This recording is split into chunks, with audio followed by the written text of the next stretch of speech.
Ciao, welcome back to Geriatric Alpha Runt Productions. My name is Garp, here across all the major platforms of YouTube, Instagram, Facebook, TikTok, you name it, we're doing it. As I always mention, I've got a young man who's helping me to optimize, get this stuff out of here. We have got over 1,000 subscribers, so we're now getting to monetize. We're seeking sponsors. So what I need you guys to do is please like, comment, subscribe, do the things that I need you to do to help the station grow, okay? So enough of that. And I've got a great guest today, Nick Hollis. How are you, bud? I'm good. How are you, sir? Great. We've got a really good show. As normal, we're going to cut this up into parts. That way, if you don't have interest in hearing the subject that we're talking about, maybe you can forward to the next one. So in part number one, we're going to talk about sports cards because that's the genesis of our relationship. We kind of met through a mutual friend. And we have this collector obsession that we share in common. We do. Yeah. So tell me about what your collecting, like your whole hobby world revolves around, what you're into, all that good stuff, Nick. Well, it's kind of evolved. I started way back in the day, junk wax era. We're talking like 88, 89, mainly basketball. And just Jordan cards, starting off with that, putting them in penny sleeves, putting them in the top loader, taking care of them.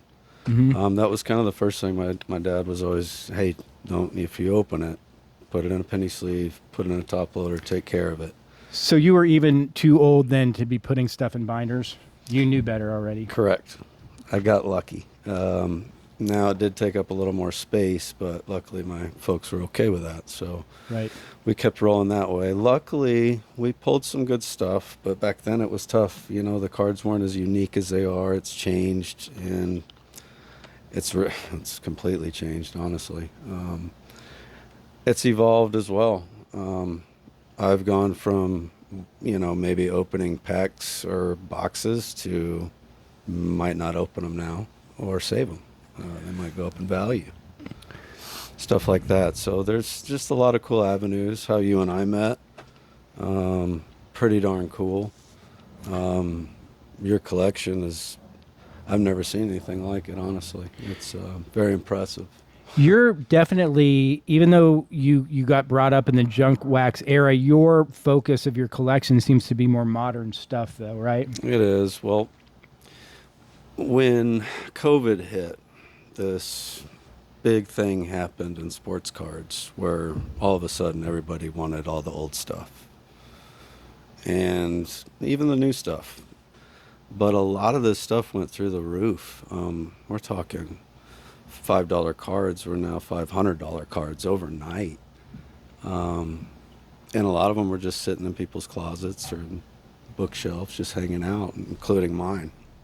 So yeah, I first started kind of looking at the cards as, hey, this is fun, to, hey, we need to start investing a little more wisely with the money we're buying the cards with. We need to get better cards, essentially. And started going down that path. Very interesting path. Essentially what I found out is I went back into my collection during this time where all these cards were worth a lot of money. Kind of realized I didn't have that much like I thought. We all get our bubble burst when we're new to the hobby thinking, well, I have some Ricky Henderson rookies. I'm rich, right? Well, no, not unless you're one of the 210s that are out there. You're not rich. So yeah, it kind of broke my heart, and went, man, well, I still like it. What's the next path I need to take to fulfill this love I have for, sports cards? So started getting into the new age, started collecting a few years prior to maybe meeting you, but started kind of getting going on that with PSA slabs, newer age cards, numbered cards, all these different variations. There's so many, it's overwhelming now. Exactly. I mean, that's a whole subject unto itself, is just variations. I recently decided I was going to collect the Luka Doncic rated rookie Panini card, which has like I don't even know how many parallels because I keep discovering new ones. It's, lasers, it's colors, it's, holograms. Hollow, It's silver. I mean, there's literally and then there's there's pink laser, yellow laser, orange laser, refractor. then and like each different genre has then 4 variations of that color, and it's just mind-boggling because here you are thinking that you're getting a valuable Luca card, and it's just one of 20 variations of the exact same card. And it's for me, I enjoyed the hunt of getting that one player, one rookie card, but it made me realize how overwhelming the hobby has become now when you've got one manufacturer doing one card in a set 20 times, and then he's got like 5 different Luca cards in the set too, which all have 20 different variations. Yep. And it's like the levels that they're building into this is just crazy. And so you also have, of course, numbered cards, and numbered cards really are the valuable cards. If you have a card that's numbered 1 to 100, it's way more valuable than just the base card that is not numbered. The new age collector wants numbered cards and special editions, so to speak. Correct. That's what they're after. Not your base, for instance, pre-2000s, there were no numbered cards. There was a Ricky Henderson rookie, period. There was a Wade Boggs rookie. Yeah. There was, even to take it back to like the age before the 70s, where we had a Pete Rose rookie, and then you had an all-star rookie, which was his second year, that still had the rookie symbol, and that was as complex as it got. And then you had the rookie symbol on a second-year card, which made novices think that was a rookie card, but everybody really knew that was a second-year card, etc. So, and then you go down the rabbit hole of, well, how good a shape is it in? Should we send it off? Okay, now the grading it's worth this much, which has changed the game, and maybe to the better, because it's taken collecting to a new stratosphere. But I am now at the point where I'm going through my collection and I'm selling out all the high numbers, and I'm buying pristine cards that have been altered. Yeah. I'll sell my 9 Michael Jordan and just rake cash because I bought it 10 years ago, and then I'll buy a pristine altered card for $3,500, and I'll be like, it looks exactly like the one I just got rid of. And I realize that the value's not there. The high-end collector wants that card, but I'm kind of now starting to go back to a thought process where I just want the card in my collection. Sure. I no longer want the best card. I just want, I'm happy to get rid of the PSA 9s.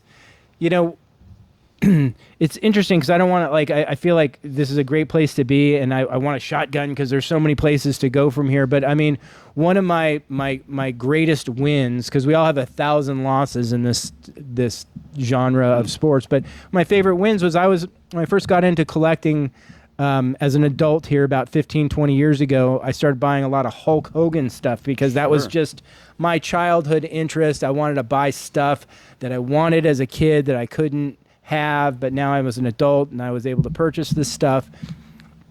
And so I bought some really high-end Hulk Hogan cards that were, one in particular was a 81 Cosmos Hulk Hogan PSA 10. One of one, the only, when we say one of one, it's because it's the only card that's garnered a PSA 10. So for these high-end collector guys, they just were all over it, and I was able to sell it for $52,000. And I only purchased it for $2,000, many years before, but still the exponential profit was just ridiculous. Mm-hmm. And, number one lesson out of that is I want to say, buy what you like. That's what I always heard, because buy what you like, and that's what the hobby is about, buying what you like. But number two is that's kind of where you then see value, is because when you buy what you like, you're able to understand it, and then you know what the values are, and that kind of leads you in this whole other place of the hoarding, and then when I see a Cosmos Hulk Hogan out there that's a 9, and the guy doesn't really understand the value of the card because I am an expert in this particular card, I got to then buy it because I know better. And now I'm stockpiling Hulk Hogan Cosmos cards, which is not real currency. But they keep going up in value. And they do, but if you ever really want to get off them, I mean, there's a limited market sometimes for these guys who want to spend $50,000 on a Hulk Hogan card. So, you got to really pick and choose, be smart about your auction house, it seems like. And that's like a whole conversation, right? The auction house compared to eBay, compared to card shows.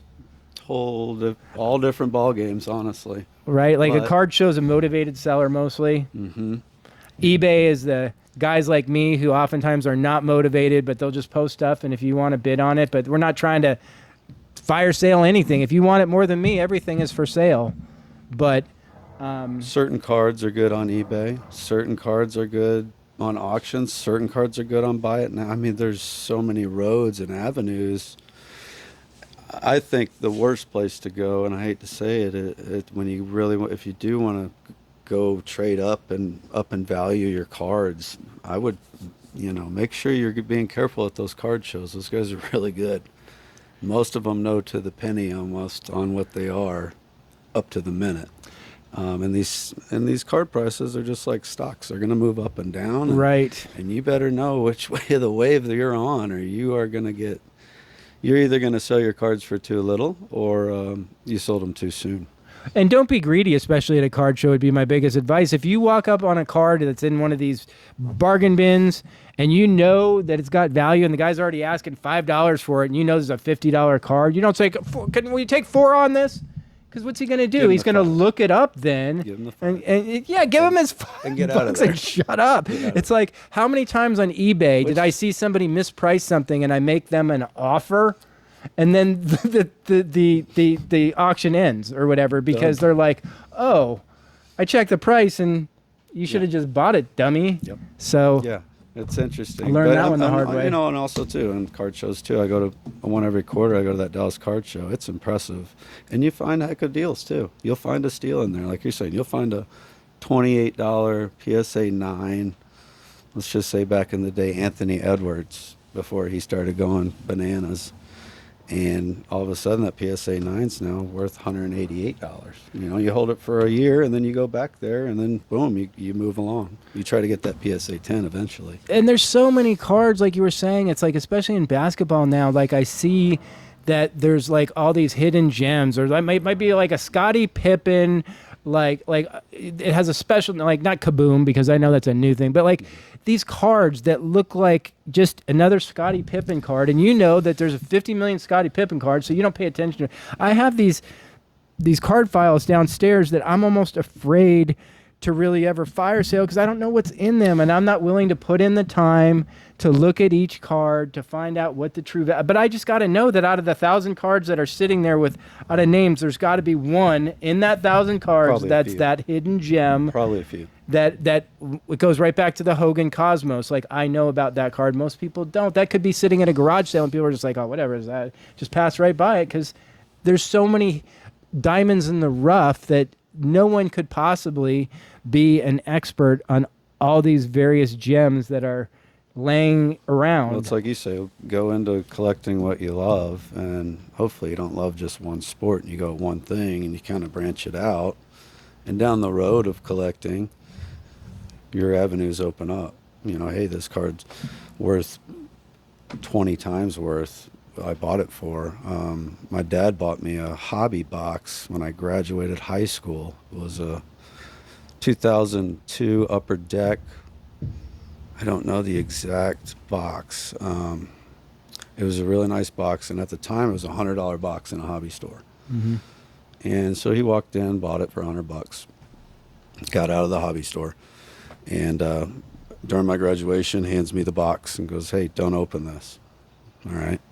20 years later, I'm so anxious to find out if it has value or not. He calls me and he goes, "Hey, these cards are going up in value." And I took a hiatus from cards. I hadn't looked at a card in 20 years. And I go, "What?" He goes, "You have that box?" I said, "Yeah, I got it." He goes, "Hey, do me a favor. If it's in good shape." I said, "Oh, it's perfect." I kept it in a bubble wrap sealed. Perfect. I mean, it was never even saw light.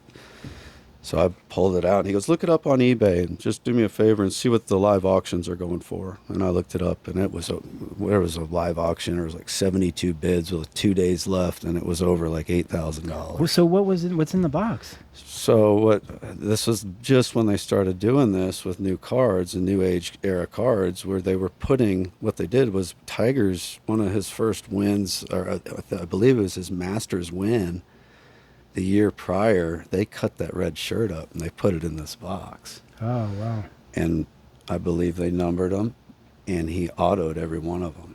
Mm. So back then, in 2001, when this box came out, no one cared. No one cared. Nobody knew who Tiger Woods was. So right. Here we are, and that got me kind of back up and interested in the hobby. Well, it's interesting because that Tiger Woods base card now forever was like hanging out in a PSA 10 at like $100, but I think it's taken a big jump now, hasn't it? Isn't it like $400 or $500 now or something like that? Around $5. Yeah. So over the last few years now, and I wonder why that would be, because Tiger really has not done anything to, like, I mean, I think the biggest thing Tiger's done in the last 5 years is have his son get in golf, right? I mean, he hasn't really done anything of consequence. No. Okay. But that Masters, he's first still Masters shirt cut up in a box, people go, hey, I think there's only a handful that have been accounted for, too. Well, I mean, this would be a question for you and maybe in the next one, but I mean, is he considered the greatest golfer of all time or not? I got an interesting answer for that, but he's definitely up there. He's up there, right? And a lot of people are going to always say Jack then, right? Is that? I believe he is the best, just as far as skill and mental. Jack wasn't always the most mentally tough person. Jack Nicklaus three-putted a few greens on 18 to lose. Oh, really? Tiger never did. Wow. Is Jack still alive right now? Oh, yeah. Okay, wow. Yeah. Oh, Unreal. So in the hobby of collecting right now, there's different genres. I consider myself a vintage guy. I only buy vintage stuff. It's not that I don't have any the newer stuff, but I just feel that vintage is safe. I liken it much more to a bond in the investment world, where Babe Ruth is tried and true. He's going to continue to go up in value. He's going to be looked at as probably the greatest baseball player of all time, even though it's a different space and time, playing drunk, big fat ass old man, like a different, it's a different space and time. He's not going to really ruin his legacy at this point. Mm-hmm. People understand who he was and where he came from. So it's a much safer place to be. Now, you're going to see big dollars in vintage still, but it's almost like you got to have respect and interest in history a little bit to really enjoy vintage. Because like, if you're just a today's sports fan, I understand like why you don't want to find out about the Hall of Famers from the 30s and 40s. It's like, who cares? I know who the basic guys are. Mm-hmm. And then you've got the collectors like yourself, who are more the new age guys who like to rip boxes. I don't liken it to gambling, but I see a lot more of these guys who are buying with the hope of hitting the golden ticket, right? It's a gamble. And that's not even on my radar, buying a box to hit a golden ticket. It's not even on my radar at all. No, I think the smartest thing to do is go buy the golden ticket. If you're really chasing it, it'll save you a lot of money. Which leads perfectly as a segue into the grading then, because then you've got the guys who buy raw cards, grade them, get the grade that they hope to get, and flip them for a profit. Which is a whole world of collecting that I don't like to be in, because it's so frustrating. You can think that you can send in a card that you're hoping to get a high grade on. They'll send you a 5. I'm so sick of being disappointed by PSA that I just hate it. And I don't want to do grading. I do it out of necessity because I have some old cards have no value without it. But we sent those Babe Ruths. There were 2 Babe Ruths he had identical. Beautiful cards. They're actually postcards. 1929. Shonen, and from Japan, and it was one of the few pictures it was a painting essentially. Mm-hmm. I believe they turned into a postcard, and it really never had any pictures of the man in his prime. Mm-hmm. And it's kind of the picture of him. He's kind of in his prime, and he's posing, and there's a million people behind him. And it's one of the coolest pictures ever. But going into the value of these things, you gave me 2 to submit, We They sent looked them, identical, They right? looked identical. I mean, they didn't look, maybe not identical, but they weren't far off. The one might have been a little off center. The other one was perfect, I thought. Anyways, these are 100-year-old cards. I get it. So we send them off. They come back, and we get a 1.5 on one and a 5.5 on the other. Yeah. Which is a big variance. But these cards at this value and this vintage of what he's talking about is, we're talking a 0.5 can be $1,000.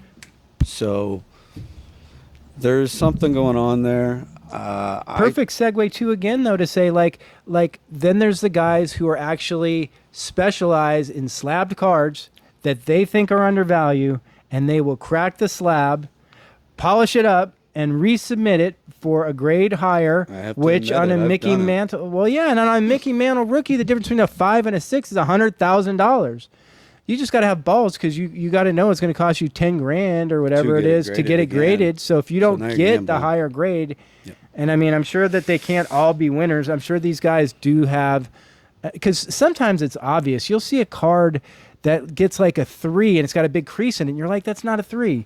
But then sometimes you'll see a card that gets a 3 that looks pristine, and you're like, it doesn't have a hole in it, so it can't be a 1. How's this a 3? Yeah, like there's certain things that they do. Like sometimes you'll get a card that looks perfect, but they'll still give it a 1. They'll give it a numeric grade, but they won't give it the A. Yeah, or they'll give it an A if it's like got a little writing on it sometimes, although that there's the MK that's supposed to be for that. I never understood it. Right now, PSA is not grading trimmed cards. Did you know that?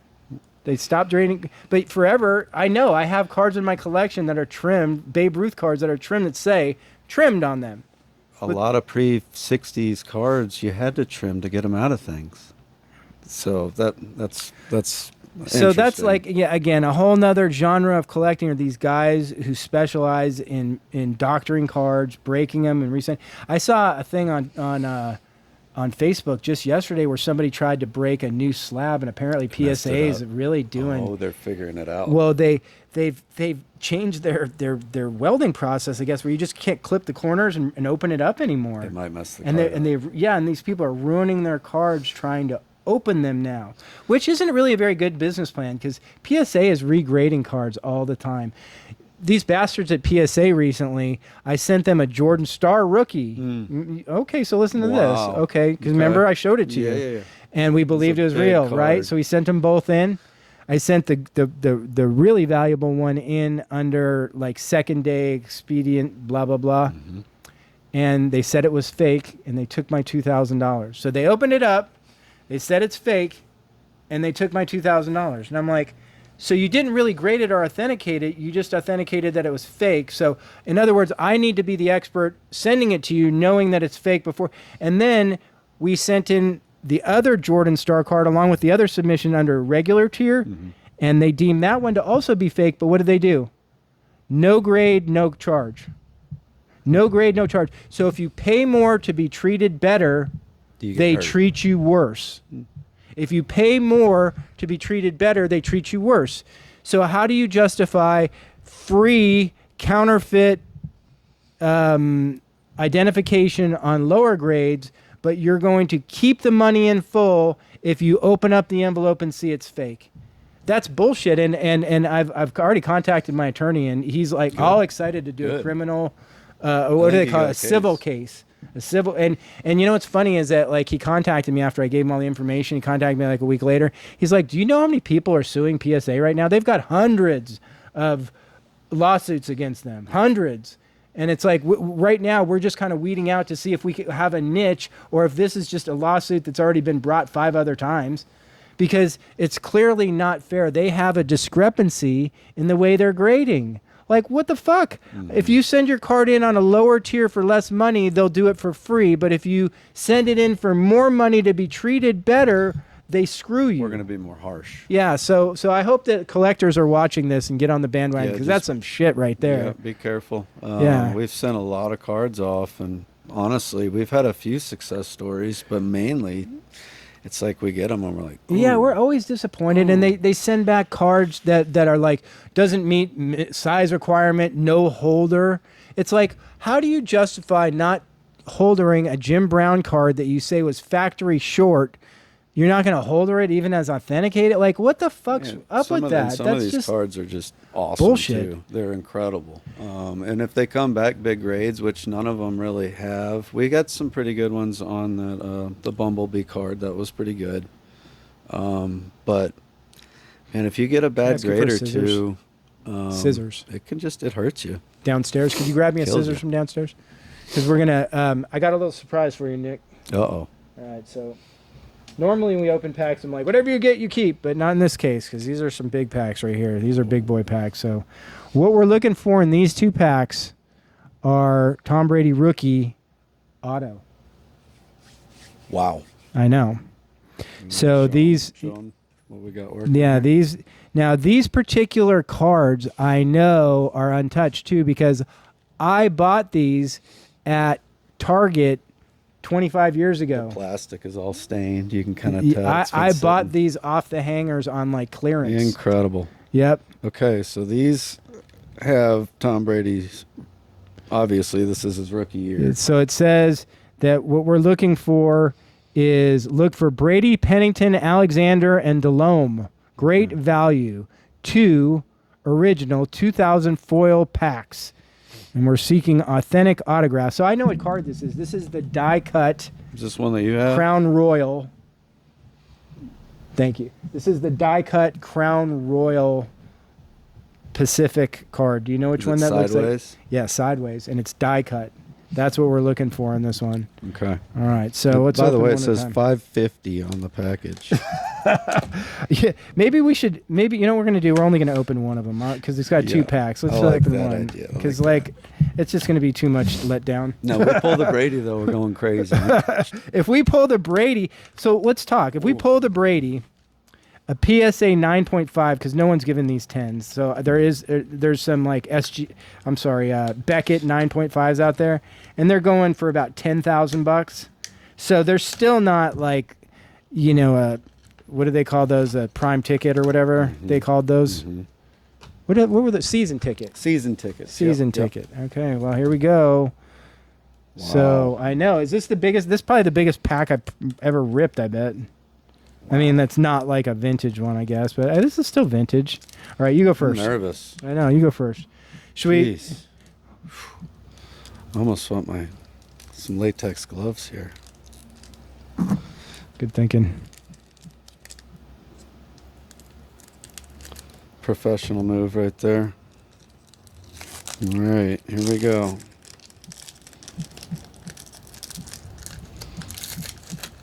Be careful. All right, here we go. Drum roll. Chris Callaway, wide receiver. Michael Bates. Base card so far. Yeah, all base cards so far. Shannon Sharp. Kyle Brady. Oh, I saw Brady. I almost shit Look my at that. pants. Ugh. I'm like, still, I'd take a base card for crying out loud. Oh, that'd be just as no, not as good, but it'd be good. Bobby Hoying, Yeah, he was like Ohio State. Remember him? old school, great player. Frank Wycheck. Come on, Tom. Terrell Owens. God, that could almost be a rookie card. I was Probably, looking probably up. not, but- It's his senior year. All right, so I don't think we're getting any signatures in this one. Okay, Jerry Porter. Michael Wiley. And All right. So we're not guaranteed Chris to Penn. get a auto in any of these, right? I mean, because it doesn't say guaranteed auto or guaranteed hit or any shit like that. Nope. They're just randomly in there. All right. So best of that one was Shannon Sharp, I guess, huh? Shannon Sharp, yeah.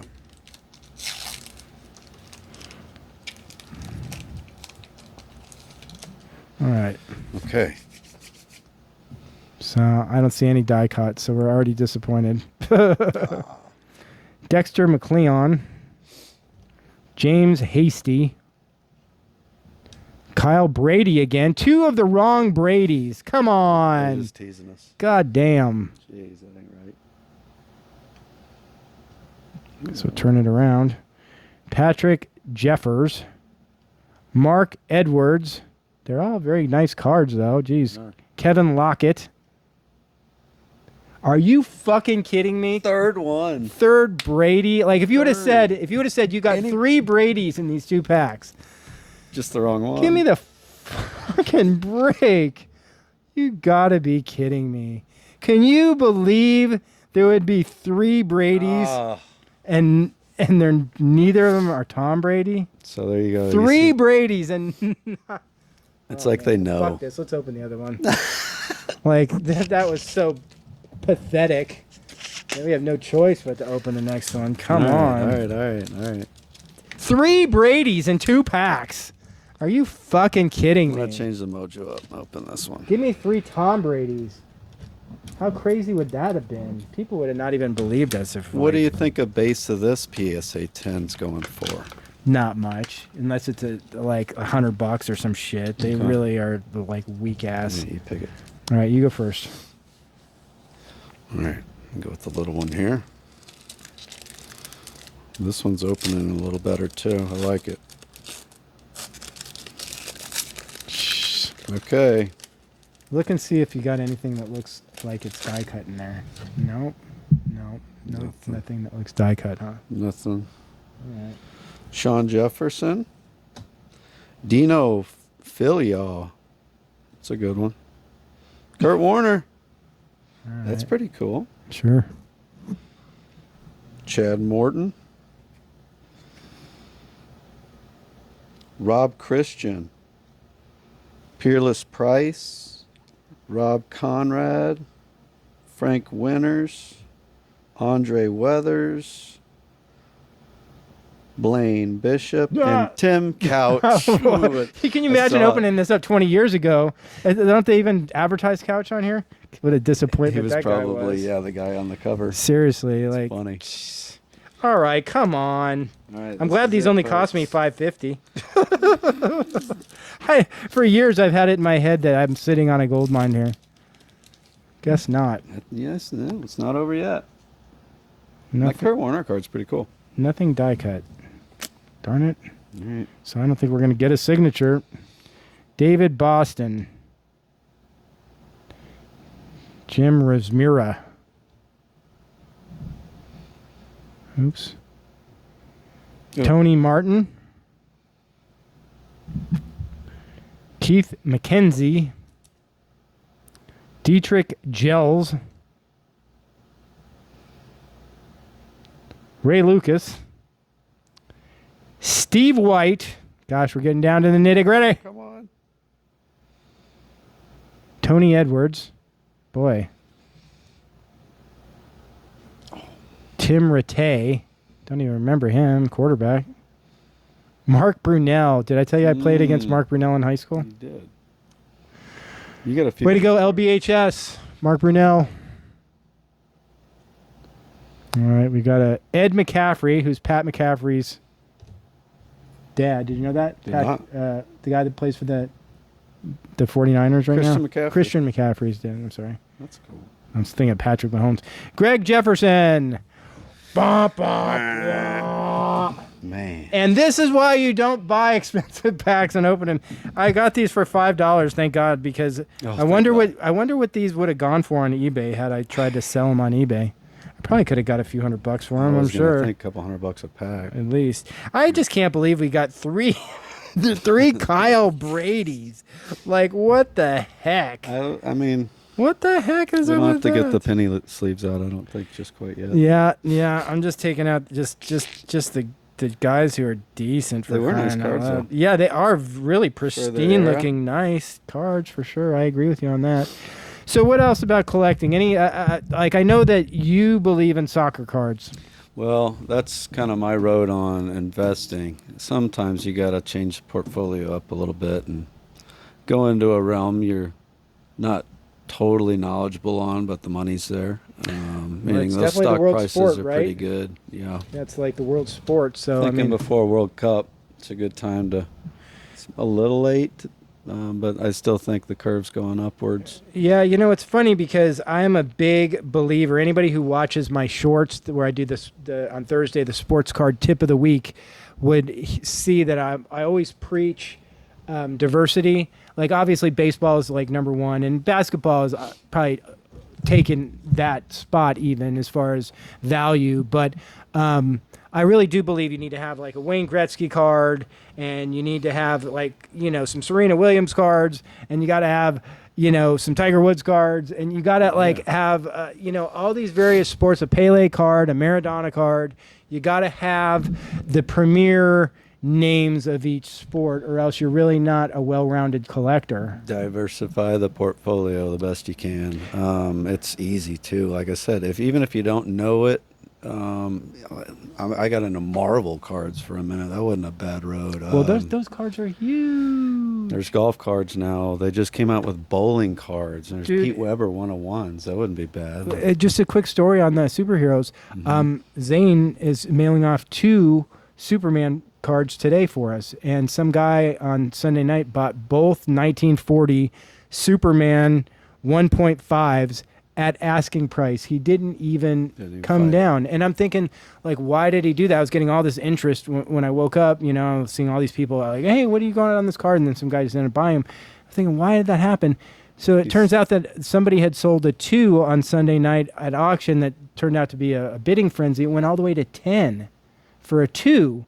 So then my cards at 6.5 were a bargain then.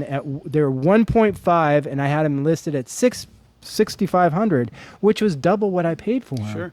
So I'm thinking like that's a good price to ask, and you know the guy ended up snagging them. And like had I been following the auction, I would have probably raised it up to $8,000, but I didn't. He got them, so good for him. It's like, you know, Follow I those got my asking auctions. price. Sometimes it's an ego war.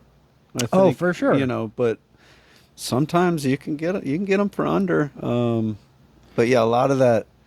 What I like doing, I mean, when you and I first started doing it on just a price check before you sell anything, or if you want to know what's worth anything, go to that eBay section and go to sold. And like it'll show you hopefully a day or two before what one sold for, and that there's your market. But when you said he sold those, the first thing I was thinking was he was setting the market. Well, it's interesting. Setting the bar there at, hey, these are worth this right now. Boom. Well, I've always felt they're undervalued because when you look at the cards compared to what the comic books are going for, they're like redheaded stepchildren. It's kind of they're cousin to that product, so they should have more value. And you know, it's part of me is like, doesn't want to let him go, but the guy paid full price, and I'm not going to back out of the deal. But we'll see now if this is a frenzy. Sometimes we see on eBay, because there's a lot of novice collectors on eBay, they don't know how to wait for the auctions and stuff where you get better pricing.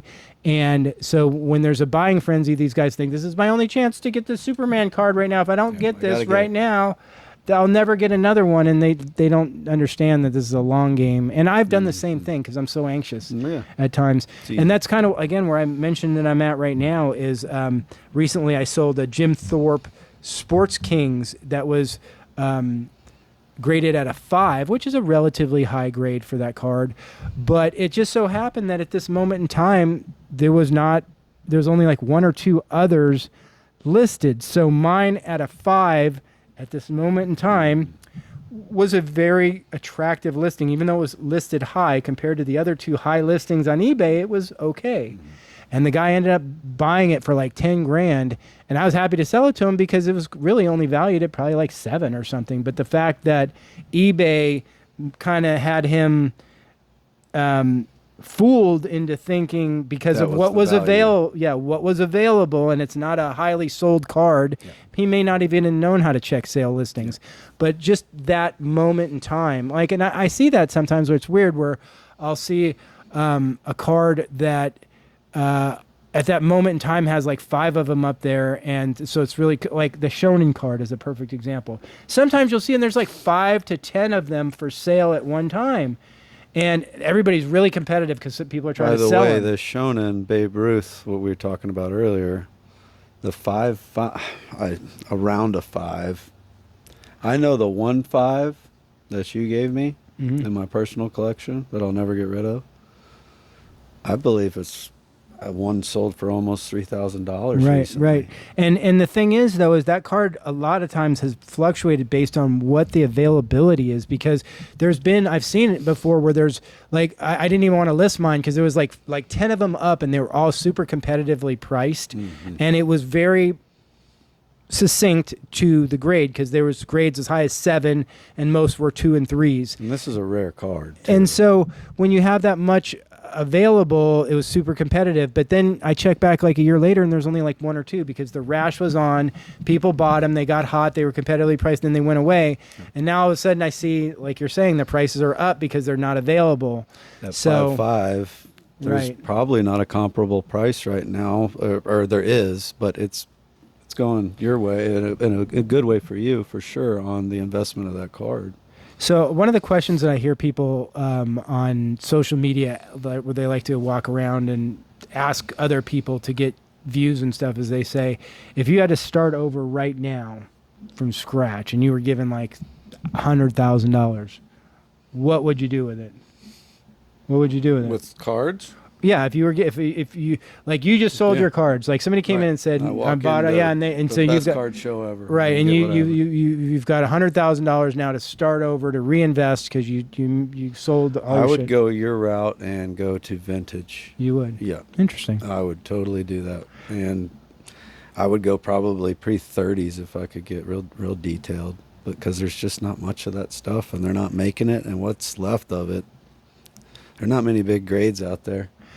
So it's kind of neat. It's a little more pure, I think. I think it's historical where it all too. started, It's more than just sports. It's history. So there's Abner Doubleday.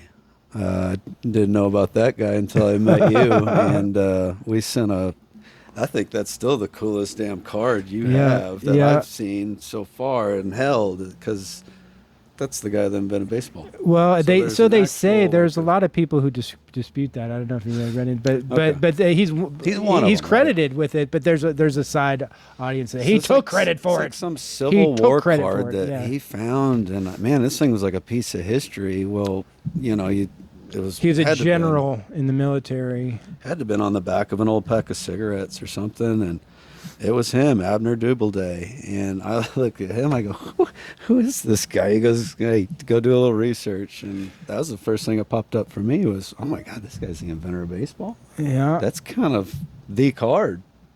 you'd so- think, but it's funny because they've got a lot of those there's a word for them, something carts, something like that. 52 Mantle goes for $4 million. Abner Doubleday goes for a couple hundred. I don't know. That's just interesting. to You me. know what I think is the most undervalued cards out there, even though they're ridiculously expensive, is the Ruth rookie cards, the 1960 and the 1916 Ruth Sporting News. You can still get a copy of that for like $150,000. I'm not saying that's reasonable for anybody to really pick that up, but when you think about a Babe Ruth rookie going for $150, and you can't even scratch a mantle, 52 mantle and a 3 Yeah. for $150. And you What's- could get a Babe Ruth rookie card What's for your that. favorite Babe Ruth card that you own? I would think that Like just you. Doesn't matter what it is, but what is it? my personal favorite is I have elections card, which is, I don't know if it's like a bus pass or what it was, but it's got a bunch of hole punches in it, and it was used for some sort of a redemption. And so it's a card. It wasn't really a baseball card, but it was a Babe Ruth picture on it, Mhm. and it was like an advertisement. So, and it's got a bunch of hole punches, and it's called elections card, and it's very rare. There's only like 5 of them that have been graded, and that's like what I think is the sleeping giant in my collection. But my favorite Babe Ruth card is just that 33 Gowdy. I think it's number 57, where it's his full body swinging. Not the yellow one that I don't have the number memorized. I probably should, but the full body one. I think that's just such a beautiful card. How about you? What's your favorite card? Of yours? Just in general, like if you had like a favorite. I mean, card. yeah, the 52 Mantle would be great, wouldn't it? I've held it. We did a card show, and I actually was a vendor, and actually had some of your cards in there in the display case. And I'm sitting there, and this kid walks up to me, and he was strapped for cash. And he looks at me, and he goes, "I'll take 16 grand right now for it." Oh wow. And I'm holding it, and it was a I'm not. I want to say it was a 2.5. Oh 52 no! Mantle. Oh no! If that ever happens, call me. I mean, this happened. This was 10 years ago. Oh, okay. And Well, there you go. It was a while. No, it wasn't 10 years ago, but it feels like it was. Isn't it amazing the kids that have like what they bring up to your booth and stuff? It was. You can definitely tell it was sitting in grandfather's dresser, and he got it.